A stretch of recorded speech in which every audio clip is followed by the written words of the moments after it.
Assalamualaikum warahmatullahi wabarakatuh. Halo adik-adik dari seluruh Indonesia. Salam kenal, saya Sri Rahmadaningsi, pengajar matematika di rcipta.com. Nah, adik-adik, saat ini saya akan membahas lagi ya soal nomor 7 dan 8 persamaan nilai mutlak. Jadi bagi yang belum mengetahui terkait websitenya bisa dibuka matematika.rcipta.com di bagian latihan soal persamaan nilai mutlak. Ini nomor 7 dan 8, saya sekarang metodenya akan memberikan pembahasan soal terlebih dahulu yang ada dari bukunya.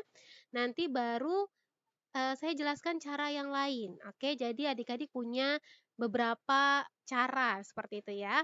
Sekarang kita ke nomor 7. Nah, ini kalau dari buku pembahasannya seperti ini. Soalnya tadi itu kita lihat ya, soalnya himpunan penyelesaian dari nilai mutlak X plus 7 per 2X min 1 itu sama dengan 2. Berapa nilai X yang memenuhi ya, jadi seperti itu. Nah, ini kita menggunakan sifat-sifat pertidaksamaan nilai mutlak. Ya, ini menggunakan sifat yang mana di sifat itu kalau ada eh, pembagian di dalam tanda mutlak itu bisa dipisahkan seperti langkah yang di sini. Bisa dipisahkan, kemudian kalikan silang, jadi 2x min 1-nya jadi di posisi sebelah ruas kanan. Oke. Kemudian ini boleh dikali ke dalam, ya, maka jadinya seperti tahapan yang saya beri tanda. Baru setelah kita punya dua tanda mutlak, kuadratkan. Oke, jadi di cara yang alternatif penyelesaian yang pertama, itu kita kuadratkan kedua ruas. Tapi sebelum dikuadratkan, adik-adik harus proses dulu sehingga lebih mudah. Oke. Nah, kemudian dikuadratkan, proses kuadrat pasti sudah pada bisa ya. Setelah dikuadratkan, baru adik-adik sekarang em, apa namanya, memfaktorkan. Nah, difaktorkan dapatlah jawabannya, jadi ini dikuadratkan ya. Hasil kuadratnya sama dengan hasil kuadrat yang di atas ini, kemudian salah satu ruas jadikan 0, ini bisa dibagi 15 ya, yang sebelah sini bisa dibagi 15, dapatlah hasilnya kita faktorkan, X-nya 3 atau X-nya sama dengan negatif 1. Nah, gimana dengan cara lain?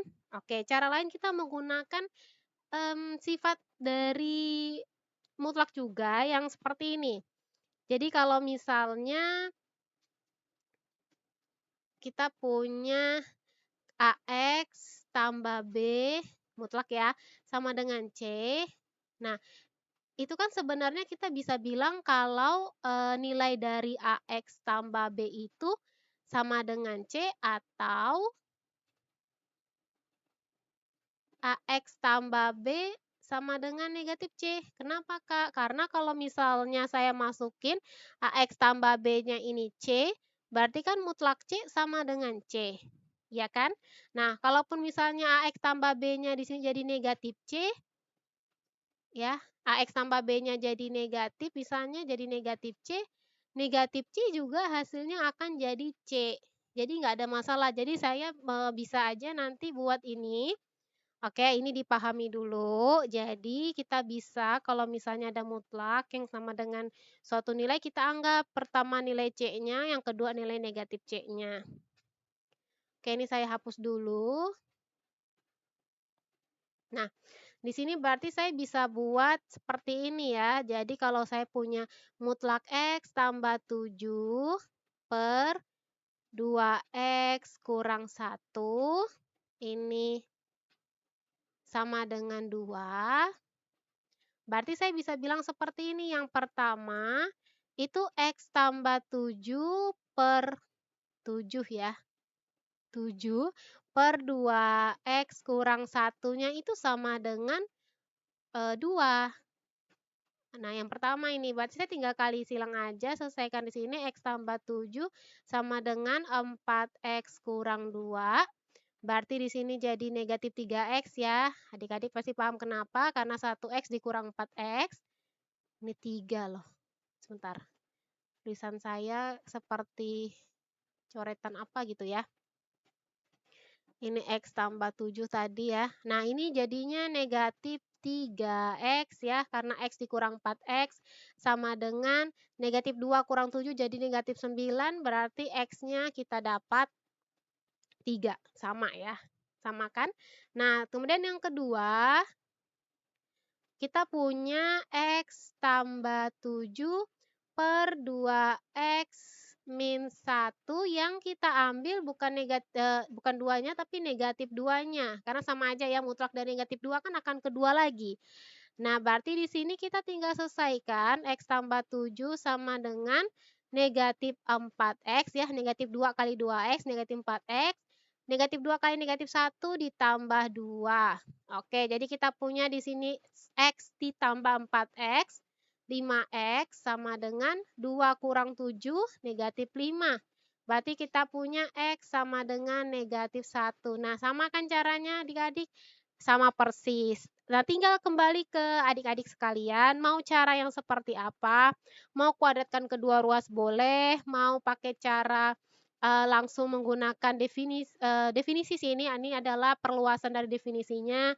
Jadi kita bisa apa ya, menganggap bahwa kalaupun misalnya nilai dalam mutlak ini saya ambil 2 akan tetap 2, nilai dalam mutlak ini saya ambil negatif 2 kalau dimutlakan tetap 2, jadi tidak menyalahi definisinya, seperti itu.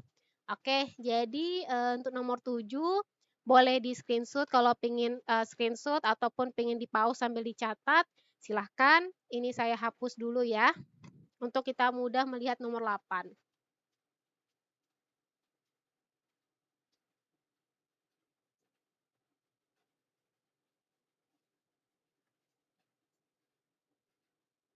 Oke, kita ke nomor 8. Di nomor 8, ini soalnya kita lihat dulu ya. Tentukan nilai X yang memenuhi persamaan 2X kurang 5 sama dengan 3 tambah 2 kali 7 kurang X. Nah, di sini yang 2X min 5 sama dengan 3 tambah 2 dalam kurung 7 kurang X, itu kan kita di sini nih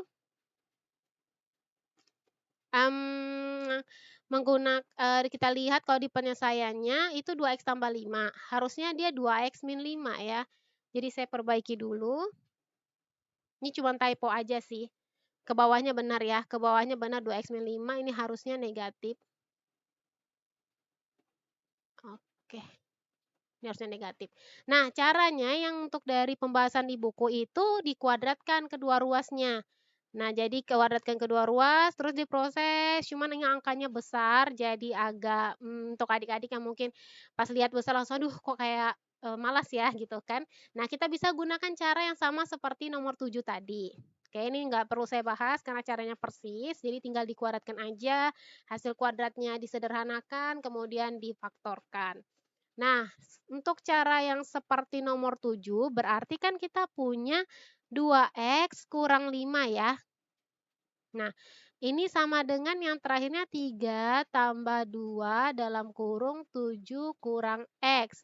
Nah, di sini kita ambil misalnya 2X min 5, yang pertama 2X min 5-nya itu akan sama dengan nilai yang di sini.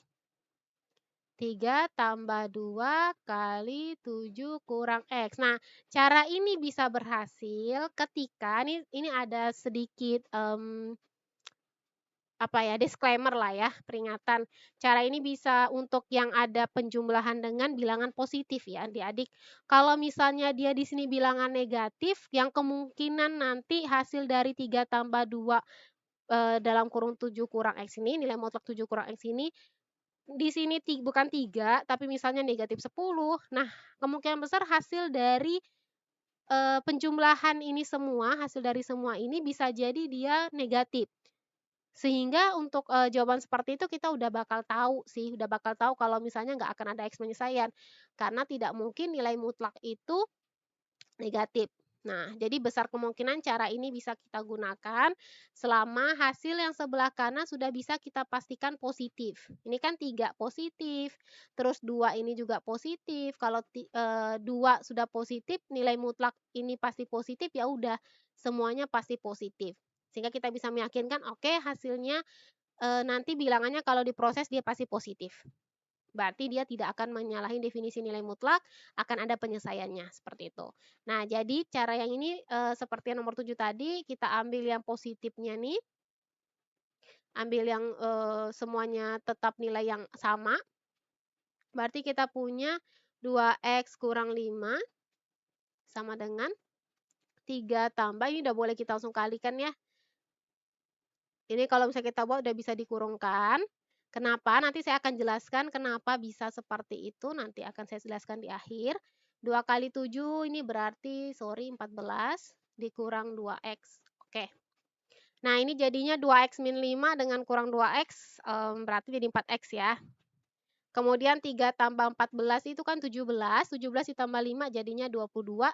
X yang kita dapat sama dengan 22/4. 22/4 itu sama dengan 11/2.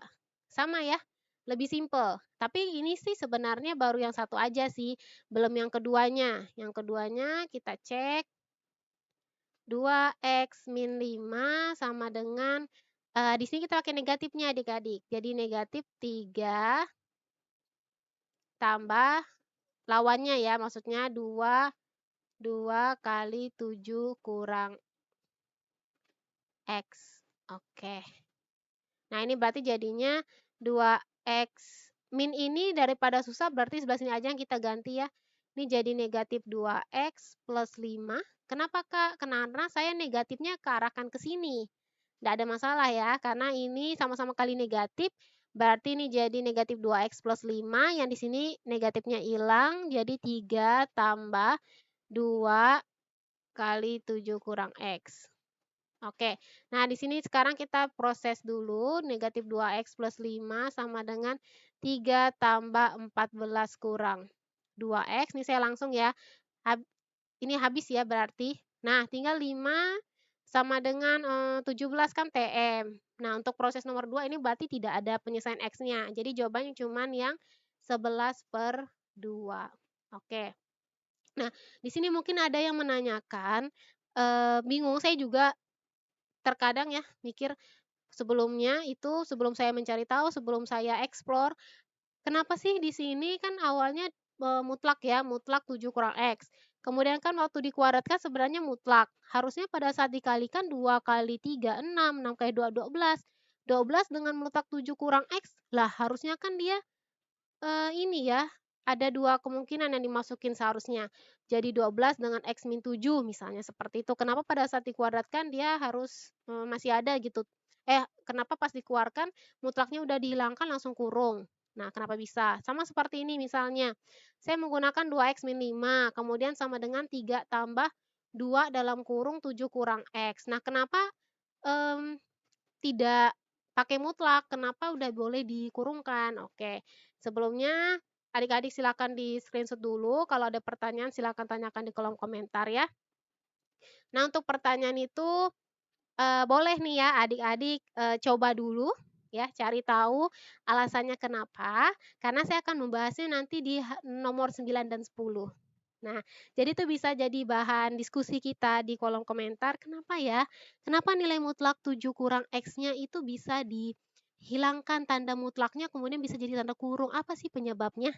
Oke, silakan diskusikan di kolom komentar, kalau ada yang punya ide, diinformasikan, kita bisa saling sharing. Oke, jadi untuk nomor 7 dan 8 menurut saya sampai di sini ya. Ada 2 cara, kuadratkan kedua ruas atau kita menggunakan, perluasan dari definisinya ya, yaitu kita buat sebelah kanan, ambil nilai yang sebelah kanan, seperti nilai awal dan kita kalikan dengan lawannya itu negatif. Baik, saya rasa, cukup sekian nomor 7 dan 8, kita akan lanjut di nomor 9 dan 10, sekaligus saya akan memberikan jawaban kenapa dia bisa dibuat dari tanda nilai mutlak kemudian jadi tinggal kurung saja. Oke, sekian, video dari saya, terima kasih. Wassalamualaikum warahmatullahi wabarakatuh.